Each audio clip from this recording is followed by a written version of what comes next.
this is ours. Good morning, ladies and gentlemen. I'm Dave Crouch. This is the Public Affairs Roundtable. It's a monthly show produced by the Williamson, Inc., our local Chamber of Commerce, and we're awfully glad to have so many with us this morning. Looking forward to a lively discussion between our Franklin City officials and myself, and any questions y'all want to ask later on. So we this morning our guests are Eric Stuckey, the City Administrator for the City of Franklin, and Paul Holzen, the City Engineer or Director of the Engineering Department, whichever title you prefer. And we want to explore all the things going on behind the scenes and in front of the scenes, I guess, too, in the city of Franklin, and hope to shed some light on things that we don't have time many times to get into. Eric, have you climbed any mountains lately? We're actually just out west visiting my brother-in-law in Washington State and in Oregon, and so we saw Mount Hood and Mount Rainier and Mount St. Helens. So we did do a little bit of, not quite the Kilimanjaro level, but it was good. Did you make it to the top of all three? No. We didn't have that kind of time. We were hitting lots of spots, but it was a great time. That's great. Good, good. Paul, how long have you been city engineer? I've been city engineer for about 4 years.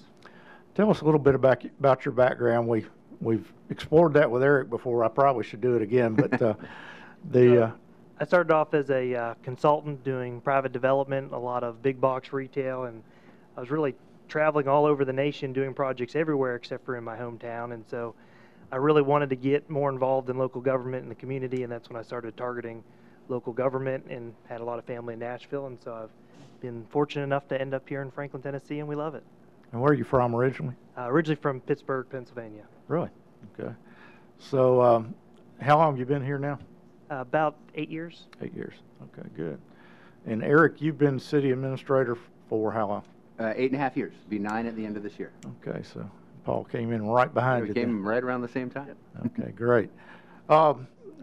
We have a PowerPoint that you have brought with us that will kind of give us a overview of the big things going on. So why don't we get into that first, and then, like I usually do, I've got a few questions along the way, and afterward that we'll dig into a few other things. So, Eric, sure. Take it. I'll just say a couple words of introduction, and our focus today is really on the big capital projects that are going on in the community. We talked with Dave, and just seems like that's one of the greatest areas of interest, is just knowing what's going on with projects and when to expect certain things to happen.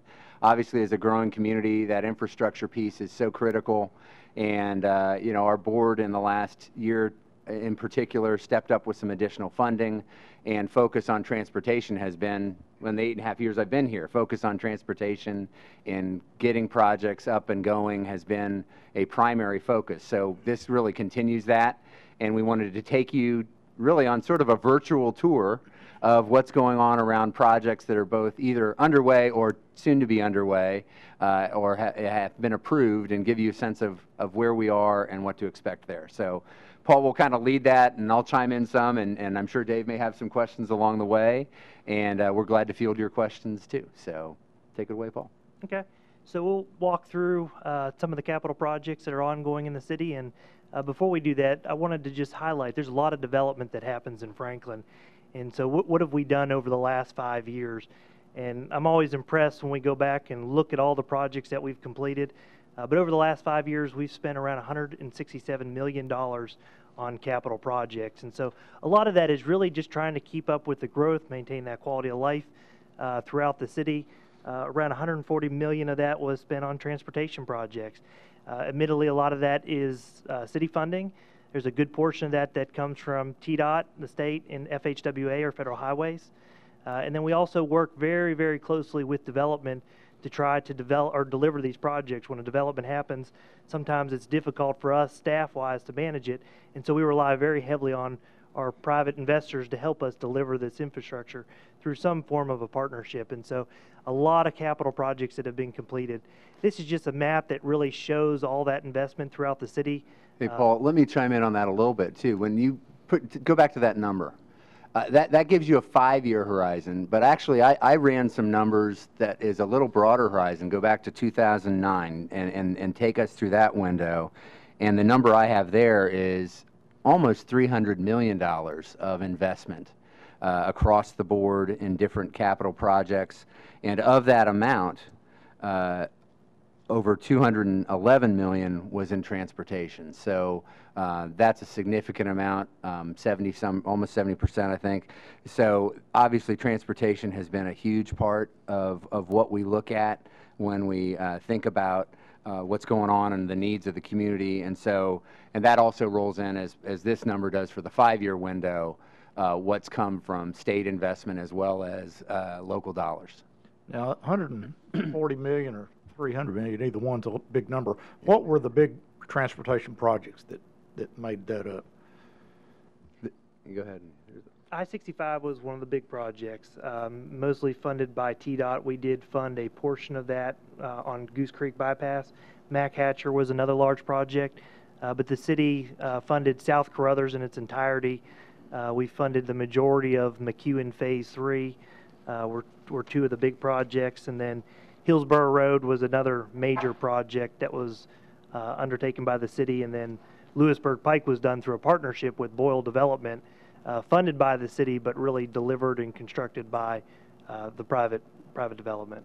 We've also got in that window on the non-transportation side, we've got the police facility.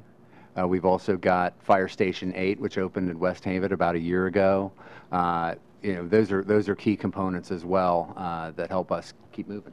Just kind of helps to remind us where that money went. There's a wide variety of projects, and in addition to that, just basic neighborhood street resurfacing that we spend somewhere around $3 million a year on just to keep neighborhood infrastructure up. So all those add up over time. Sure.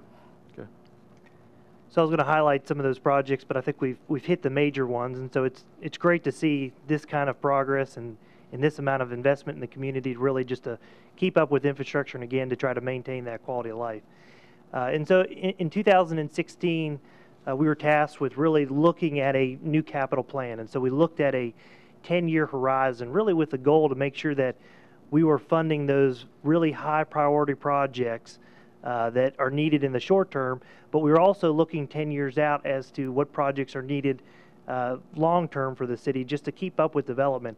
And so we went through an exercise of looking at existing development, existing traffic concerns. We looked at projected development where we anticipated all that future growth that was coming to the city that we had approved and where we really needed to target those investments. And so from that point, we worked with all the different departments. It was a big team effort and identified all those capital projects that we felt had to be done in the next 10 years.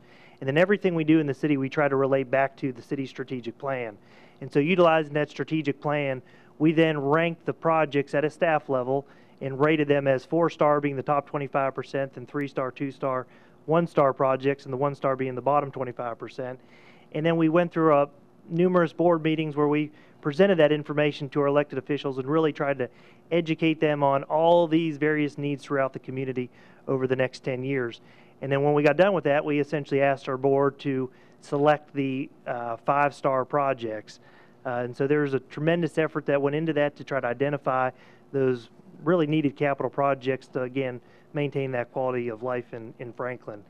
And so this is the list of Phase 1 projects that came out of it. And I know as a staff member, I was really proud of our administration and board with the Invest Franklin initiative that really helped fund a lot of these projects, and they funded around $73 million worth of projects.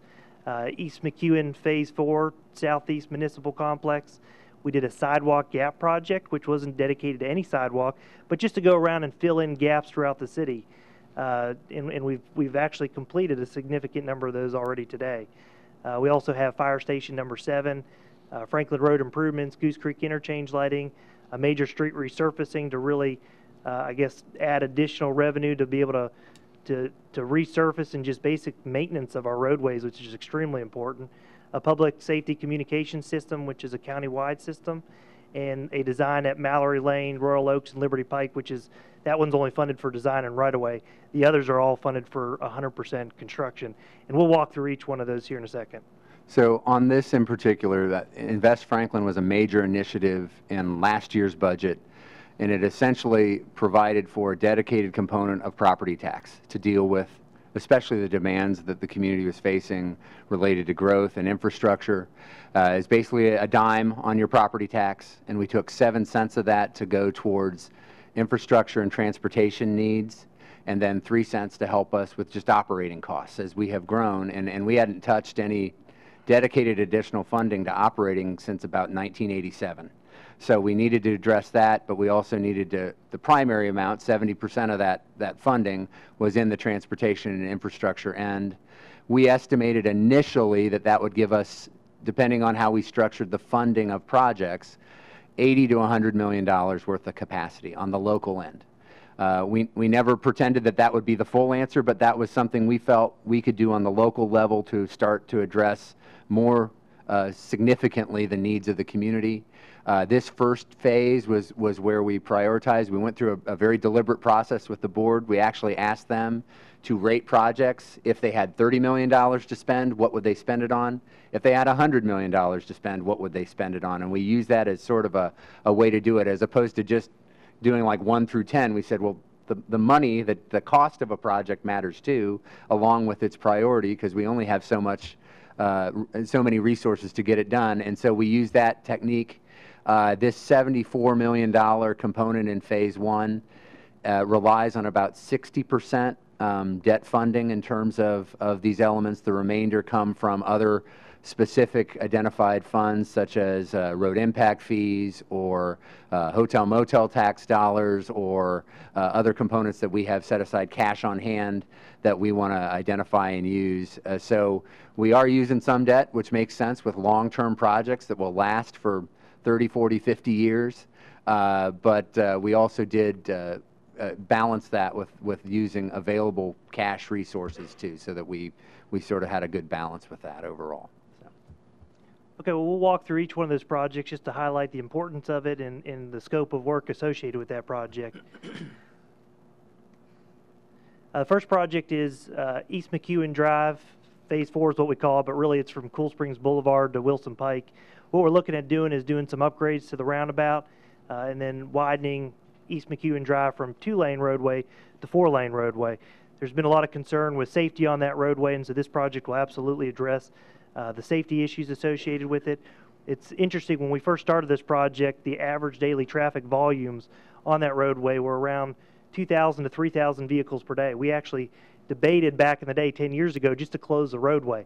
That's not possible today because there's 13,000 vehicles on that road today, and that continues to increase with the development in the Cool Springs area and the development of adjacent municipalities and the county and city town of Nolensville to the east. Those traffic volumes have really skyrocketed up. So this project has about $10 million of federal funding in it, which we're very excited about that partnership opportunity with the state in the Nashville area MPO. And so right now we're going through the environmental phase.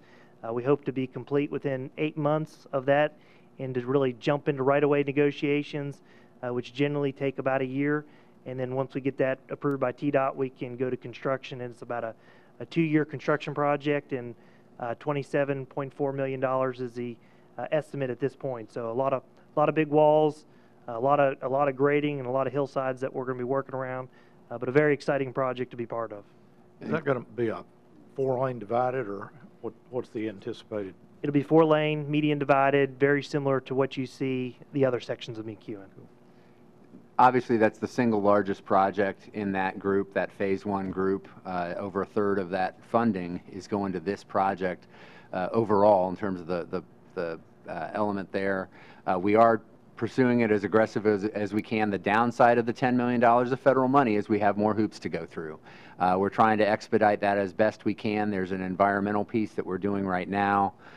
Paul and his team have been able to take about 10 months off of that initial time frame that was projected for that phase of the project. So we're really doing everything we can to move through that process as quickly as we can, because we know this is a pretty important road need. It's a complex project, complicated project, and we're working hard to get it up and going as soon as we can, but it's got a longer fuse than a lot of the other ones. Now, what was the controversy about the money that was. I'm violating one of my rules now. I don't know the answer to this question, but there was a little bit of discussion over the federal money, I think, or and how fast we move forward. It was really that scheduling question. It was the $10 million worth? We knew it would take longer, and we had sort of a range of it would take a year to 2.5 years longer if you accept that money, because you have those additional hoops to go through. Right. And so that was what the discussion and concern was about, and ultimately the decision was, when you can get $10 million on a $27 million project, that's pretty meaningful. Let's go ahead and do that. And so we did commit when we did that, regardless of the decision. We know how important the project is. We're going to do everything we can to expedite all the elements of the project that we can. Okay. So the next project is, which we're very excited about, is a new Southeast Municipal complex. This property originally park and potential wastewater treatment. Yeah, and potential wastewater treatment plant. And so it's a huge piece of property with all the development again along Carruthers Parkway. There's a residential population projection of over 15,000 people in this area with Ladd Park and Simmons Ridge and all those various developments up and down here. And so we quickly realized that Pinkerton Park and Liberty Park, they probably weren't going to be able to handle that capacity. In addition, we needed to have some type of park in that area, and so we're looking at this project right now and looking to hopefully purchase the property to the north, which is where that Robinson Lake is. It's about a 12-acre lake, and we're under negotiations to see if we can purchase that and include that into the future park plans. And that is also the potential site of a future water reclamation facility. The area that you see kind of, 2/3 of the way down along the highway is the area that's out of the floodplain, and that's what is anticipated as a potential water reclamation facility there. That would certainly help address the ongoing growth in the south. That's probably a project, though, that's 10 years out.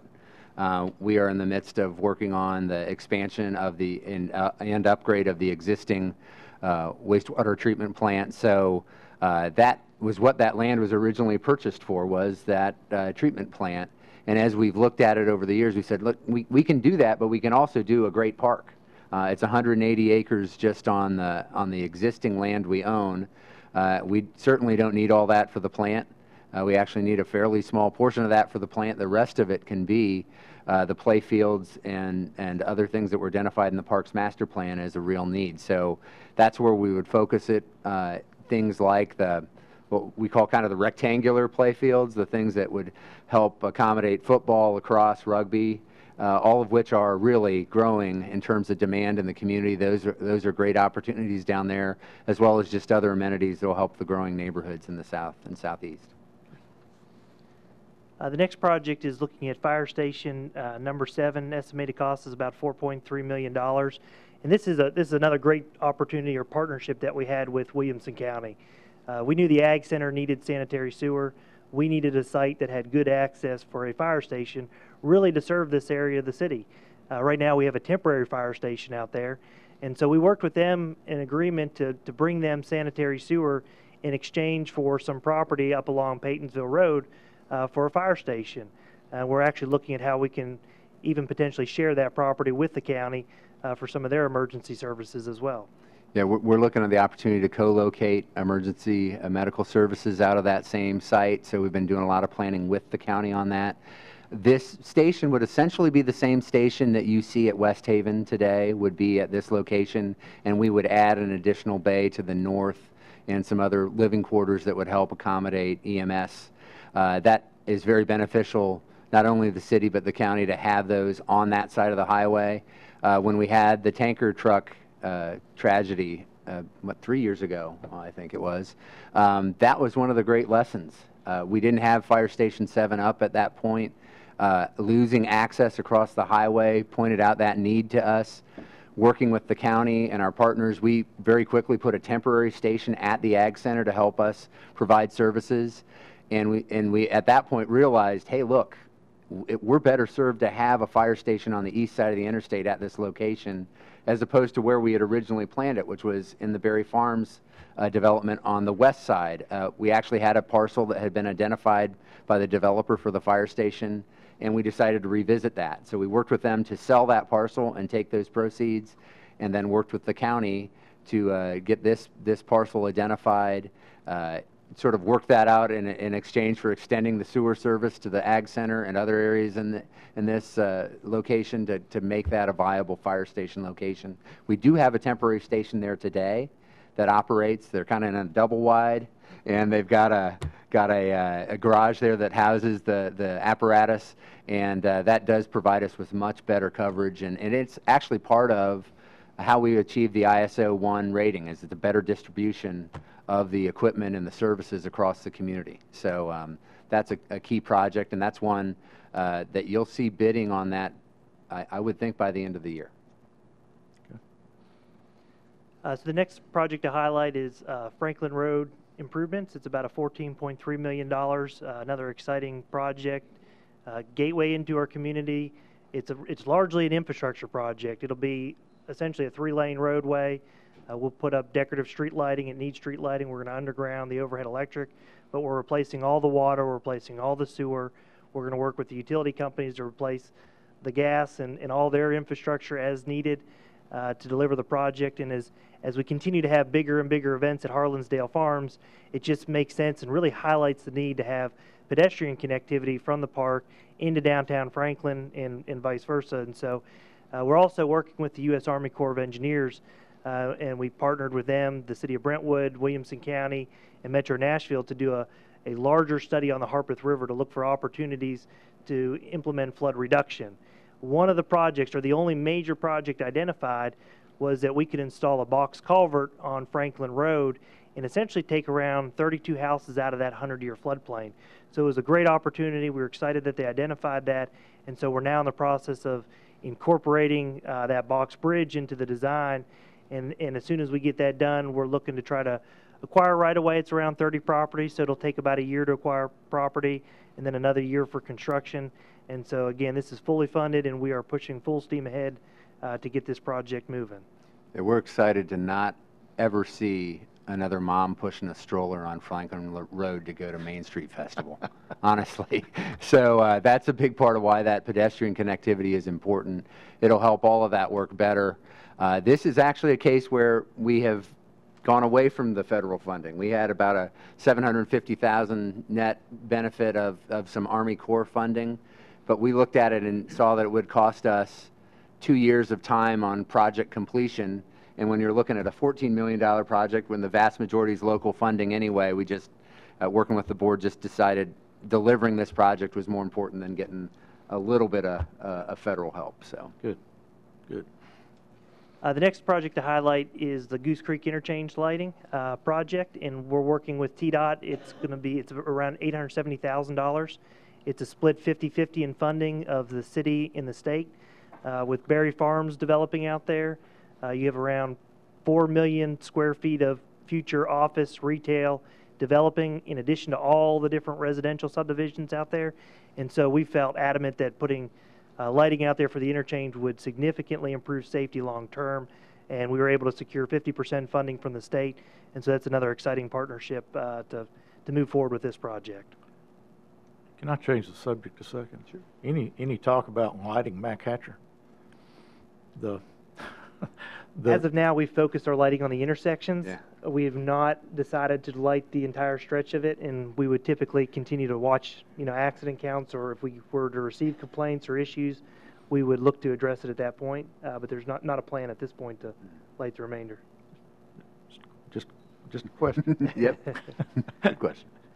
So the next project is with all the development happening along Carruthers Parkway. We've been looking at traffic impact studies and looking at future projections. In Liberty Pike, North Royal Oaks, and Mallory Lane is an intersection that we are projecting to fail as development happens. We all know development takes time. Once they get approved, it can take 2, 3, 4, 5 years for them to really come online, and those trips to really start hitting our roadways. And so we know that this intersection is planned to fail. And so our board was, proactive to fund the design and right-of-way acquisition so that when it's truly needed and the construction is needed, we can move forward with funding the construction of it. And so it's been funded for around $2 million to get that design done and go out and acquire that right-of-way. The next few projects I'd like to highlight is the TDOT's 3-year plan, which they recently released a few months back. And I apologize, I didn't update that number. That $167 million is not applicable to this. But what TDOT did fund out of that 3-year plan was a partnership between the City of Franklin, City of Brentwood, and TDOT, which is Franklin Road from Moores Lane to Concord Road. It comes into a portion of the City of Franklin. That project was just bid out, and construction should be starting shortly. It's a $26.7 million job that the state is going to manage, but it definitely impacts both cities, and we're working together on the construction and actual implementation of that project. Another big project that I know everybody's excited about is the McHugh project. So we're right now working on the final details of getting that project ready for bid. TDOT and the city are shooting for a letting date of February of 2018 to let that project, and so we're working very hard to meet that deadline and get that project bid out. And the last project, which is definitely needed, impacts the City of Franklin and Williamson County, is State Route 96 from Arno Road to Wilson Pike, and that project has been funded for construction in 2018. And so with the growth in Franklin, the growth in Murfreesboro and out in the county, it's a very heavily traveled roadway, and this project is definitely needed long-term for the city, and so we were very excited to see TDOT put that on their 3-year transportation plan. Well, let's back up just a little bit. You went over McHugh awfully quickly there. But there are 2 other segments of McHugh that nobody's talking about much. What's going on?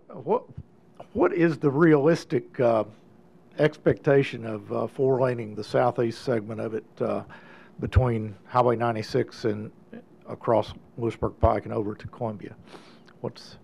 We've looked at that off and on with TDOT. Our city stance has historically been that it's a state route, it's a limited access facility. We feel that the state should come forward with a substantial amount of money to try to help fund that project. Talking with their chief engineer, they say they know it's a problem. They'd like to have it in their 10-year, they have it in their 10-year plan, but that's subject to funding, and those levels vary from year to year, and so we continue to monitor it. We do know that during peak hours, that is probably one of the worst backups in the city during the AM and PM peak hours. And Amen. So we have done everything we can from timing signals to try to move projects, and we just continue to talk with TDOT and really push them to try to find the funding for it. And it doesn't mean the city wouldn't be willing to help participate or work with them on the project, but our stance has been that we're looking for them to bring a substantial amount of money to the table. And yeah, that's a project that we've also pushed on, saying, well, are there more creative, shorter-term things? You've got a pretty wide shoulder there. Are there ways to work with that? And to this point, we've been told no, but those discussions resurface from time to time. So we know it's a need. We've gotten it on, at least on their list. When I got here several years ago, it had sort of, for some reason, drifted off the list. Mm-hmm. And the explanation I was given was actually the northeast widening and southeast widening had all been one project at one point. And for funding reasons, the state decided to cut it in 2 and do northeast separate from southeast. And for whatever reason, the southeast sort of drifted down the list. And we started to start that discussion again and say, well, that is a critically important. It's every bit as important as any other segment of the road, including the extension in terms of the traffic impact. We've got to address this too. So we keep pushing on it. We know it's important, and we're open to both the big investment, and if there are things we can do shorter term to make it work better, we're open to working with them on it. The forgotten segment of McHugh. Yeah, so it's important. Well, we're not trying to make sure it's not forgotten anymore. Okay, and then the southwest segment, any discussions, any studies, any cost projections, any ideas about what might happen there eventually? We definitely have an alignment set today. We've talked briefly with TDOT about it. My understanding is they're really wanting us to get Columbia Avenue completed and get that widened first as a priority, because it's an existing road with an existing problem, and they really would like to see how it performs then. And then, honestly, as you start to see development moving to the west, the pressure is going to just continue to increase to build that leg of Mac Hatcher. But it's not on any 10-year plan that I'm aware of, or 3-year plan at the state level, but we'll continue to monitor it and talk with them about it. And the state is focused on Columbia, not just in Franklin, but across that whole corridor throughout the county. That's been an emphasis for them in terms of funding, because they see the issues there. You know, reality check on that one is, you know, TDOT will tell you if funding is not an issue, a new roadway like this is 8 to 9 years out, just because of all that it takes to plan and do a road of that nature. And obviously funding is going to be an issue, even with the you know, the Improve Act and all those elements. This is not the type of project that will just have a clear road to funding, just because it's new construction and they're going to take existing roadways first and all those kind of things. So I think realistically, you're probably looking at 15 years would be my guess to what you might see if you talk about funding and you talk about just the logistics of doing a new road design right away, tweaking the alignments, all the other issues that come up. Just that would be what I would think in reality is what we could expect. I might get to drive on that. But I hope so. I will tell you that we do have an alignment for it, and there is some development that is occurring along that, and so we are able to work with those developers to reserve that right away, and so we're definitely planning to accommodate that long term in the city. Some other projects just worth mentioning are the Columbia Avenue project, which is ongoing right now. We're very excited about that project. It's being funded with 80% federal funding, and even more exciting, the other 20% is coming from the state of Tennessee. And so it's a locally managed project, which means TDOT is delegating that management to the city of Franklin. And so it has federal funding in it, so it has to go through that federal process, which involves NEPA, right-of-way acquisition, preliminary design, final engineering, and then construction. So, you know, normal projections of a project of this size is around 5 years. We've been working over the last year to finalize the NEPA phase and putting a big emphasis on public engagement and really trying to engage all the stakeholders out there. And where that project's at right now is we've generally narrowed it down to 2 options. The options include a 5-lane option with access management, and the other option is a roundabout option, which is a little bit out of the box but helps significantly with safety. And so they're both good options. There's pros and cons to both of those. And so we're continuing to work with those residents and with our board members to try to drive a decision on that. And once we get a decision, we're going to move forward with finalizing the NEPA and get into that preliminary engineering. And so it's important to take that time to really reach out to the stakeholders, because this is a long-term investment. And once we make that decision with federal funds, it's very difficult to ever go back on that. And so we want to make sure that we get it right, and we want to make sure it serves our community long-term and give those existing business owners an opportunity to really reinvest in their own business along this corridor. So we're excited about that project. now the word on the street is the roundabouts are kind of gone. Can you officially talk about that? The board's still processing that, working through that. I think there's still some interest in looking through both of those options. Where we are right now from a process standpoint is it looks like we will have a special dedicated work session at the end of August to go through just this project again. We'll do additional outreach along the corridor with business owners and other involved stakeholders to just make sure they understand what's on the table now, because we've taken both of those options and tweaked them to deal with what were the perceived shortcomings of each. You know, the roundabout has fewer roundabouts. The Downs Columbia intersection is now no longer a roundabout. It is a traditional signalized intersection, so we've adjusted there because that was a problematic area for the roundabout potentially in terms of its impact on existing businesses. The 5-lane, as Paul said, we've integrated some additional access management because there were a lot of conflict points with that, and from a safety standpoint, you want to try to look at where you can limit that, and so we've done some things there to manage that better as well to hopefully enhance safety. And so we want to make sure everybody understands what's on the table now. It's not a lot different, but it's different than what may have been talked about in May. And so we're going through there. You know, we've gotten some direction, but we're still walking through these to make sure we're thinking through the projects and hopefully get some direction so that we can do more detailed engineering work going forward. But so I expect we do this special work session the end of August, and we'll, I would expect, get some direction shortly thereafter. But you know, it's a big decision, and the board's really taking this seriously, wants to make sure they're thinking long-term and taking in all the feedback they can, but also, as Paul said, thinking about long-term functionality and safety. It is a very, very busy stretch of roadway. It is also not performing from a safety standpoint at the level we'd like it to. It is something like 3.5 times the accident rate that is considered normal. And so we need it to be safer, and we need it to function better for the long-term viability of the community overall. It is obviously an important regional corridor as well. So, okay. Other projects that we have going on that are worth mentioning is we have a multi-purpose trail that we're working on along 96 West. Basically from Carlisle Lane, we had an existing trail that now goes to the school system. We've recently, the governor announced that we received an additional $1 million to do another phase, and so total, the state has, or the federal government has granted us $2 million to help build this trail along Highway 96 West, which really is going to connect multiple neighborhoods to the school system, to some of the commercial, even into the downtown area, which gives people better options as far as commuting, whether it be getting in a vehicle or walking down the sidewalk. And so we're hoping to start right away acquisition on that project in about 4 months, and another exciting opportunity to partner with the state to deliver this project.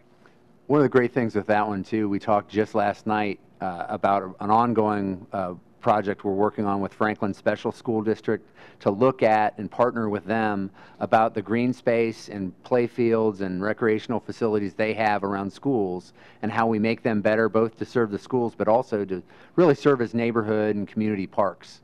And so it's a great opportunity to look at how we can make those facilities work better for athletics, but also for our own programming as a community, how the playgrounds can be something that serve neighborhoods and work better that way. And having the trail connect those two campuses works beautifully with those improvements. So I'm really proud of the potential of that partnership, and that we've worked together with Dr. Snowden, the school board, our parks team to think about how we can make that space more beneficial to the community overall. So that's really exciting too, and that stretches our dollars. We don't have to go acquire land. We can work off of what's already there and make it a really beneficial asset to the community. So the next project to highlight is the Franklin ITS, or Intelligent Transportation System project, and Adaptive Signal Control project. We don't always have $27 million laying around to just go out and widen roadways, and the state doesn't have that kind of money always to give us. And so we have a big initiative, a big focus to count vehicles at every major intersection throughout the city every 3 years. We then take that information along those different corridors, and for very inexpensive, we can then retime those signals. And so this funding will help improve the technology that we use to time signals. It also provides us connectivity to the signals to where we can actually, through video cameras, monitor and watch traffic when we're implementing new timing plans right there at City Hall, and we can have connectivity to around 115 traffic signals to change that timing sitting in our office. So we don't necessarily have to go out and visit every single signal to change the timing on it. We can do it right there. We can watch it. We can monitor it. And so we're constantly trying to retime and make sure our traffic signals are in sync to move vehicles, and it's very inexpensive to do that versus coming in and just simply widening a project or widening a roadway. So this next slide touches on some of the water and plant and water management enhancements. The two biggies are our water treatment plant upgrades, which are underway right now. That's a $14 million enhancement to that existing water treatment plant along Lewisburg. That will bring in really state-of-the-art treatment processes in place. Elements of that plant are literally 50 years old. Not all of it. It's had a number of upgrades along the way, but there are elements of that, and so it was in need of those upgrades so that we can continue to meet all the standards. And our folks say that this will now be one of the most advanced water treatment plants, drinking water treatment plants in the state. And so that provides about a third of our water treatment needs for our drinking water system. The other piece is the water reclamation facility. We do have our permit for that plant, was received and went into effect July 1, and that covers both the existing 12 million gallon and the upgrade and expansion piece, which will take it to 16 million gallons of treatment capacity. We estimate that that project will be $106 million. That's our single largest capital project. That will provide for our ability to, we treat at a very, very high level, one of the very highest in the state today, but those standards continue to move up, and it is also an aging plant. It's over 20 years old in terms of the existing treatment train. We've got upgrades we need to do there. We've got to add capacity, about 4 million gallons a day capacity there. We're moving along at about a 10 million gallon per day demand. And so that need is really there to upgrade and move that forward. Would expect that we bid that in the fall and have that awarded either by the end of the year or the very first of 2018, and that's probably about a 3-year build out for that plant. So that's an incredibly important project to support our existing community and also the growth that we know is already coming. And so we've got to make sure that those key components are in place. We're also upgrading our metering systems and what's called SCADA, which is our systems that help us manage the different elements of our pumping, both on the wastewater side and our drinking water tanks and those elements as well. So a number of elements on the water side. Of course, we adopted a few years ago the Integrated Water Resource Plan, which looks at all elements of water, and these are the two kind of hallmark components of the first phase of implementing that project, is both the water treatment plant upgrade and the wastewater expansion and upgrade. Well, we've now spent 40 minutes on what we thought we were going to spend 20 on, but y'all have done great so far, and I didn't want to interrupt because this is interesting stuff, and I know personally I like to understand what's going on. It helps you deal with, construction and things like that if you know the long-term, the view of what's happening and how it's going to help down the road. 2 or 3 things. I spent an evening thumbing through all 270 pages of the capital improvement plan that I think recently was adopted, wasn't it? The 17 through 26. Mm-hmm. And there were a few things that I just pulled out that I wanted to make sure we talked about. Harlans Dale Park, mm-hmm. and all that's going on there. It's becoming a more and more important venue for lots of things. And I noticed in the CIP there were a lot of dollars going toward things like visitor center, barn restoration, and so forth, and things like that. Is there any new long-term view of how that park's going to be used? Is it what's the objectives there? Well, we continue to work on Harlans Dale, and actually, if you take a long look at where we've been in the last 5 to 10 years, we've actually made significant progress on chipping away at that master plan. Mm-hmm. Obviously the equestrian arena is a huge piece of that to bring the horse back to Harlans Dale and facilitate community events. We've got trails, we've got the lake activated, we've got the dog parks, 2 large dog park areas now available. So we keep chipping away, and some of those are partnerships. Mm-hmm. Friends of Franklin Parks are one. Mars is part of the dog park component, and so we keep looking at ways to hit those and achieve different elements of the master plan with what we can do in our budget, but also with what partnerships can bring us. And so I really think we've made good progress there. We've preserved the barn and the house, the Hayes home. We're looking at partnerships to maybe look at some of the other structures and how those can be preserved and also maybe turned to other beneficial community use. Okay. We do want to preserve. Obviously, it's got to be preserved. It's a historic farm, okay. So we're making sure we're doing that along the way as we improve that. And obviously, Pilgrimage has brought a whole nother spotlight to it. The 3rd year of Pilgrimage Festival will happen this September. What about Bicentennial? 60 seconds on each of these. Yeah. Well, Bicentennial, we've gotten the first piece there. The Point Park has been completed, and the trail piece that connects into the trails that go to Chestnut Bend and up to the rec center. Those have all been connected, so we've made good progress in the last year. We'll see more opportunities for trail connectivity, I think, as we talk further about the river and some other elements there. One of our goals is to look at ways to connect Bicentennial to Pinkerton with a trail connection. Jim Warren? Well, Jim Warren is continuing to be heavily used, and that's one of the elements we look at as we develop the Southeast Park. We might shift some uses around, so where you have football today, you might convert some of that to additional baseball or other uses because you'll have more outlets for football down in the Southeast. So we'll just look at how that evolves over time. Right now, Jim Warren is heavily used for our baseball program and football program with the Cowboys and Franklin baseball, and it really will, the larger changes would happen in conjunction with a additional large community park development. Okay. Carter's Hill, Eastern Flank, the canoe launch. Any chance we're ever going to get the canoe launch groomed and maintained like a park, or is it going to remain like a jungle? Well, not sure how you feel about that, Dave. Well, there is a benefit to having the undergrowth that is there because it does help with water quality. We buffer rivers and streams, and that's part of that. I don't believe that. So that's something that we continue to look at. But you do want to have some of that because it does clean the water when it goes through the green infrastructure. Dave, that's how it works. And so that is part of why we put buffers in place around streams in the river. We have heard the concerns there. We continue to look at that. So Carter's Hill, there's a lot going on there. I noticed there's a few items in the budget of the city's budget. I guess it was the city's budget. Yes. And so that's a very important project from the historic and tourism perspective. And a lot of great partnerships going on there. We've got the land now secured, and the structures have been removed from the south of the Carter Homestead, and so that really you'll see that develop more over time to give you more of a feel of what that area was like at the time of the battle.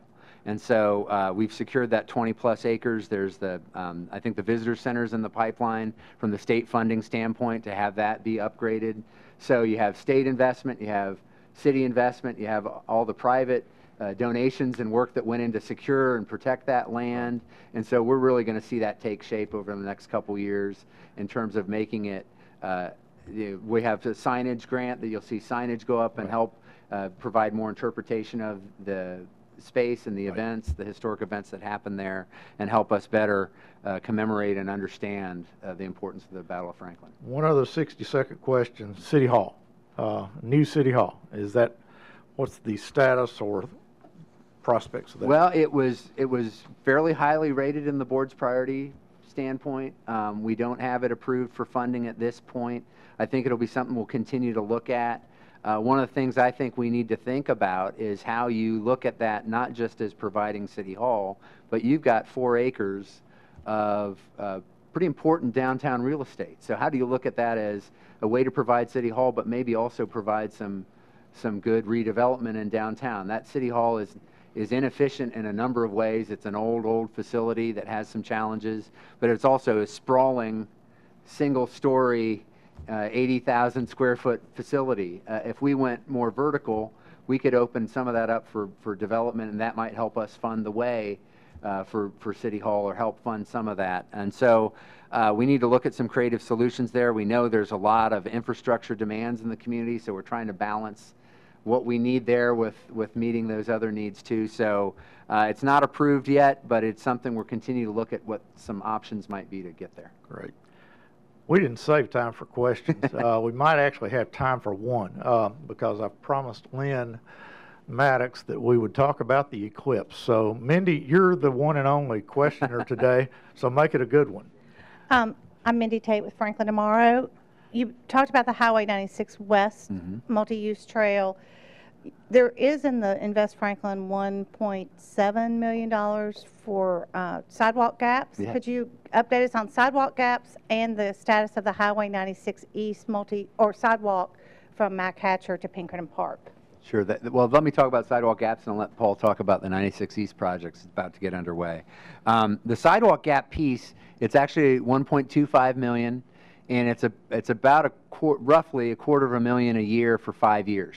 And so what that does is helps us go around and look at areas where we've got a gap and where we connect a neighborhood to another neighborhood or to schools or to parks, and to help fill those. And just in the last few months, we did, end of last year, we did some that helped connect McKay's Mill to the new Columbia State campus, helped connect Forest Crossing to the commercial area where Publix is, where we had a couple gaps there. So those are places where we don't have to spend a ton of money, but we can create an opportunity for people to walk to places where they used to have to get in their car to get there. So we're looking at opportunities throughout, and that's one of the things we welcome feedback on in your neighborhood where there's a gap missing that, gosh, if there's only a stretch of sidewalk or trail here, I could get to school or I could get to church or I could get to shopping or something like that. So we're keeping our eyes out for where to do those. That's somewhat fluid. We have a working list, but we want to look at where those opportunities exist, and that funding can really have some positive impact. Talk about 96 East. On the 96 East project, it's been a big project. We've gotten the design done. We're almost done with the right-of-way acquisition. We have one property that is remaining that is going through, I guess, a condemnation process, and we're waiting to finalize that one track. And so once we finalize that track, we've actually already bid the project out. We are going to issue the notice to proceed literally the next day for the contractor to start, really with the goal to try to get that project done before the holidays and get it delivered this year. So we're working extremely hard to get that, make that project happen. We hope within the next 2 weeks we're able to give that notice to proceed. There was a delay in the court proceeding, I guess. So. Excellent job, guys. Excellent job. Thank you. Lynn, how about coming up and telling us about all the goings on with the Eclipse? I can't see with these things.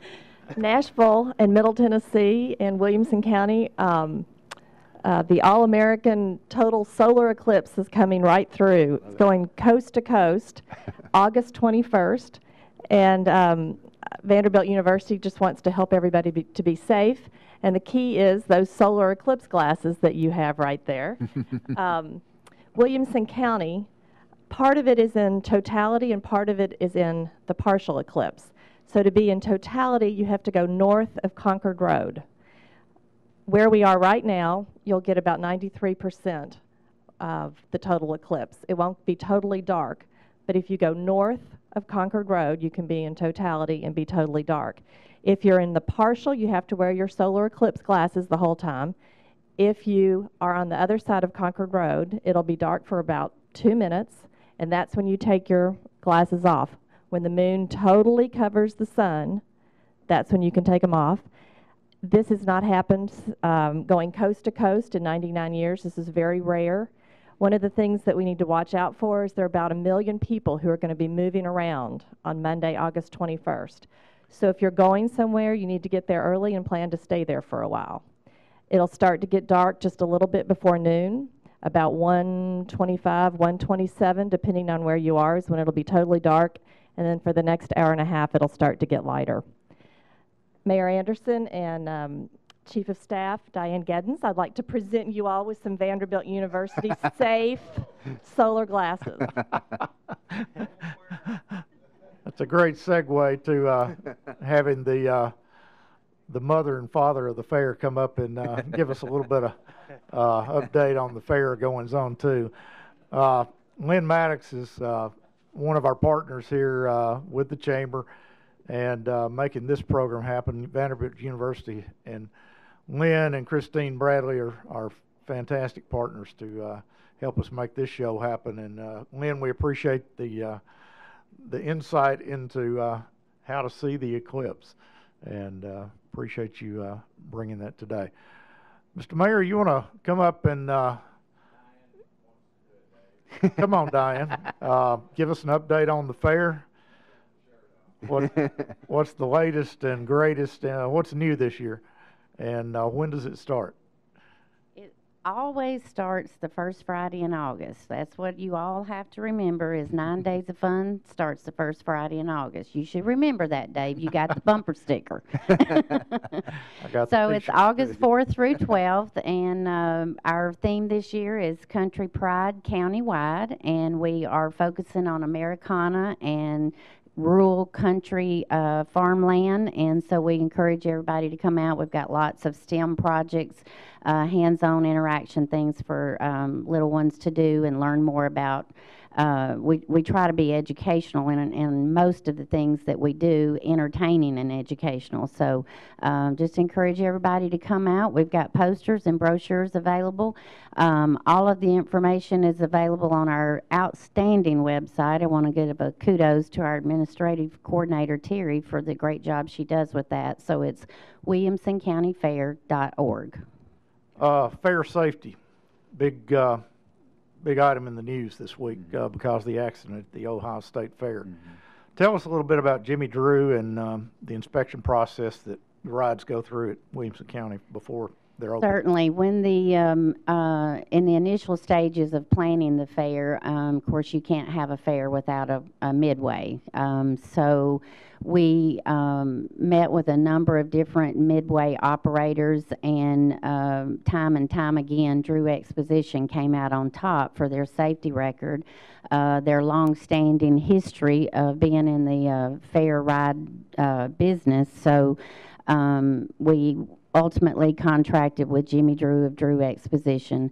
He has inspections on site once the rides are put up, and then he also contracts with an outside of the state of Tennessee for another inspection and provides us with that before the fair starts. Certainly, we're all concerned about safety, and our hearts and thoughts are with the folks at the Ohio State Fair with the tragedy that happened there. But we want folks to know that we do everything. Jimmy Drew does everything that we can to ensure their safety and fun while at the fairgrounds. Obviously, in my experience with the fair, Jimmy Drew he's got to be, in the top 3 in the country as far as running a midway and the way he maintains things. And so I think, you've got a great partner there. And I think he's on 4th generation of being in the midway business. So yeah. They take a lot of pride in that, and of course, I mean, that's their livelihood. So they certainly want to ensure that they are safe as well. So right. We will not have that ride. Someone told me this morning that the state had actually banned that ride statewide as of late yesterday afternoon. But Drew Exposition had a fair underway, and within 15 minutes, I think they had shut the similar ride down, and didn't have any plans to bring it on to our midway or to our fair. So. Good. Always a fun time. Come. Weather's always warm, so we have air conditioning. Lots to do inside the air conditioning. Thanks to our county commission, the Ag Expo Center is air conditioned, and you can go take a break inside if you get too hot outside. So great place to go, great place to have fun, and great place to take your kids. So glad that we had a great audience this morning. Hope that we provided a little insight into things going on. Eric and Paul, that was an excellent presentation. I didn't feel like I needed to ask a lot of questions this morning, so y'all covered the bases very good, and we appreciate your coming and being with us. So thankful for all the people. Believe it or not, it takes a lot of folks to make this happen. And Creed Henderson at WCTV makes us really look good every month. Vanderbilt University, AT&T, and Aspen Grove Asset Management to make sure it actually goes on WAKM live at the same time. So just appreciate everyone that makes this happen, and look forward to having you back next month, the last Friday of the month.